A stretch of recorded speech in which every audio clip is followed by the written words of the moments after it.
Bienvenue, mesdames et messieurs, dans une histoire glaçante qui se déroule dans les eaux sauvages de la rivière Adélaïde, en Australie. Aujourd'hui, nous vous présentons l'histoire choquante de Michael Jackson, le crocodile albinos mangeur d'hommes, dont le règne de terreur a fait frémir les habitants et les visiteurs. Rejoignez-nous pour plonger dans le monde mystérieux de ce prédateur de premier ordre et dans les événements saisissants qui se sont déroulés sur les rives du fleuve. Mais tout d'abord, posons-nous la question, que se cache-t-il sous la surface tranquille de la rivière ? Quel secret se cache dans les profondeurs attendant de se révéler ? Et qui est cette créature notoire connue sous le nom de Michael Jackson ?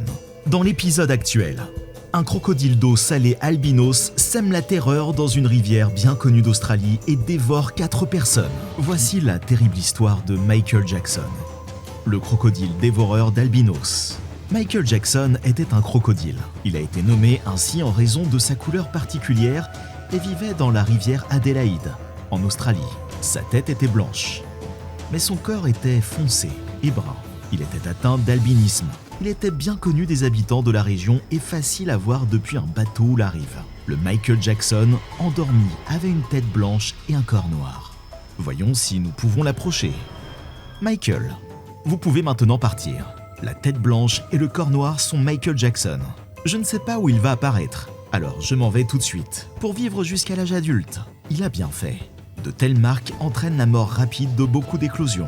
Comme ils n'ont pas de camouflage de leurs contemporains à la peau plus foncée, ils sont facilement prédatés.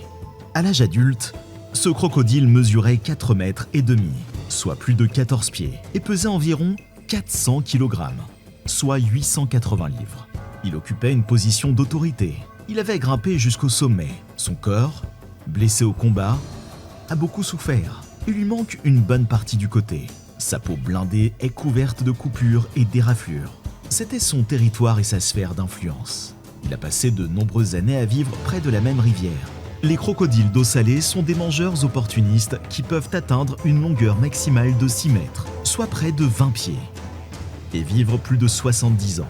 Ils peuvent se refermer à la vitesse de l'éclair et avec une tonne de pression grâce à leurs mâchoires puissantes. Les chercheurs ont découvert que les crocodiles d'eau salée, l'une des 23 espèces de crocodiliens vivants, avaient les forces de morsure les plus fortes, mesurant jusqu'à 3700 PSL. Les humains exercent une pression de morsure de 150 à 200 PSL, tandis que les hyènes, les lions et les tigres exercent une pression de morsure d'environ 1000 PSL.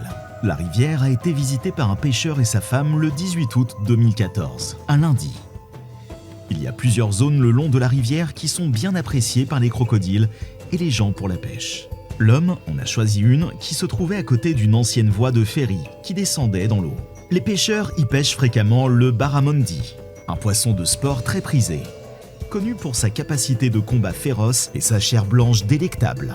Les gens viennent au bord de l'eau à la recherche de ces poissons dans l'espoir d'en attraper un. Ce jour-là, le pêcheur non identifié a jeté sa canne à pêche à plusieurs reprises dans l'eau. Il a lancé le leurre dans la rivière et l'a lentement remonté, espérant accrocher quelque chose. Sa femme est restée plus haut sur la berge, profitant de la nature et de l'air frais. Le pêcheur remontait lentement la ligne après une brève période de pêche lorsqu'il a senti son leurre s'accrocher. Il tire sur la canne à pêche lorsque la ligne se tend, mais rien ne se passe. La canne est à nouveau emmêlée et il tire à nouveau. Le leurre était coincé, probablement parce qu'il s'était emmêlé dans les algues ou des branches sous-marines, à quelques mètres de là. Il pouvait voir l'endroit où la ligne entrait dans l'eau. C'était tout près. Il ne voulait pas couper la ligne et recommencer. Alors il posa la canne à pêche et se mit à marcher dans l'eau. Il suivit soigneusement le fil de pêche qu'il tenait à la main jusqu'à la surface de l'eau. Il ne se doutait pas qu'il était observé. Depuis qu'il avait installé sa canne à pêche environ 1 heure plus tôt, il était observé. Quelque chose attendait le bon moment pour émerger de l'eau trouble. Aucun signe révélateur, aucune bulle s'échappant d'en bas, aucune ondulation provenant d'un quelconque mouvement n'était présent. Le pêcheur de 57 ans se tenait sur les rives de la rivière qui coulait paisiblement. Les habitants de la région étaient pourtant conscients du danger que représentait la rivière. Les nombreux crocodiles qui peuplent la rivière sont exploités lors d'excursions d'observation des crocodiles. Les touristes prenaient des photos, tandis que les bateaux passaient à toute allure devant des crocodiles immobiles, dont seuls les yeux et le museau sortaient parfois de l'eau. Mais lorsque les touristes montaient à bord des croisières pour crocodiles, ils assistaient au spectacle étonnant d'un énorme crocodile qui s'élançait hors de l'eau à quelques centimètres seulement. C'est un spectacle à couper le souffle. Les guides touristiques suspendent des morceaux de viande à des poteaux métalliques pour capturer ces moments. À la grande joie des clients qui payent, les crocodiles suivent les bateaux et sautent hors de l'eau. Et tout cela ne fait que tenter les crocodiles. Ils apprennent que les gens sont synonymes de nourriture et que suivre les bateaux apporte des avantages. Il n'est pas surprenant que des attaques aient eu lieu dans le passé. Des personnes ont été entraînées dans l'eau depuis leur bateau. Le cas de Ginger Meadows est sans doute le plus connu. Lorsque l'attaque s'est produite en 1987, elle était une voyageuse britannique de 23 ans qui se trouvait avec un groupe d'autres voyageurs pour une visite touristique de la rivière Adélaïde. Un crocodile de grande taille a soudainement surgi de l'eau et a saisi la femme par le bras alors qu'elle était assise à l'avant du bateau. Elle a été projetée dans l'eau par la force de l'attaque, après quoi le crocodile l'a entraînée. Malgré les efforts du guide touristique et des autres touristes pour la sauver, Meadows n'a pas pu échapper à l'emprise du crocodile. Elle a finalement été entraînée sous l'eau et tuée. De nombreux autres touristes présents au moment de l'attaque ont exprimé leur inquiétude quant à la sécurité du grand public lorsqu'ils visitent la rivière Adélaïde, qui abrite des crocodiles d'eau salée. Malgré cela, les gens continuent à passer du temps en plein air et près de la rivière. Le pêcheur a été attrapé par le crocodile albinos alors qu'il plongeait dans l'eau pour récupérer son fil de pêche. L'animal s'est déplacé à une vitesse et une force incroyables. Le pêcheur n'a pas eu la possibilité de réagir car il était totalement pris au dépourvu. Le crocodile a refermé ses mâchoires sur lui d'un seul coup. Il n'y avait pas d'issue. Il n'a pu que crier avant d'être entraîné sous l'eau, puis il a disparu. Sa femme n'a pas assisté à l'agression. Elle entendit son cri, même si elle ne faisait pas attention à lui à ce moment-là. Elle s'est rapidement retournée pour voir une queue s'agiter dans l'eau, juste avant qu'elle ne disparaisse. L'agitation n'avait duré que quelques secondes avant que tout ne devienne silencieux.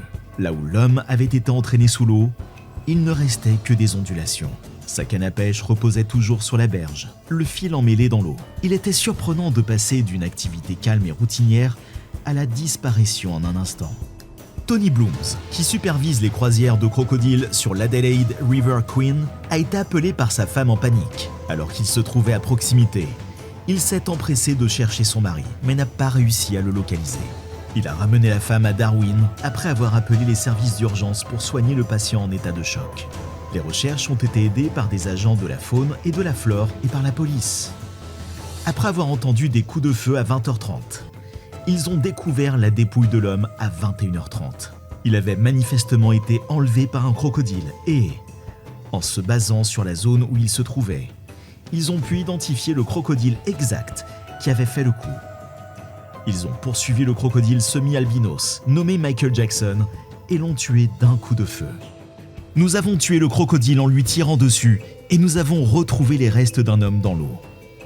La mort de cet homme, alors qu'il s'adonnait à son activité favorite dans un environnement serein, a été tragique pour lui et sa famille.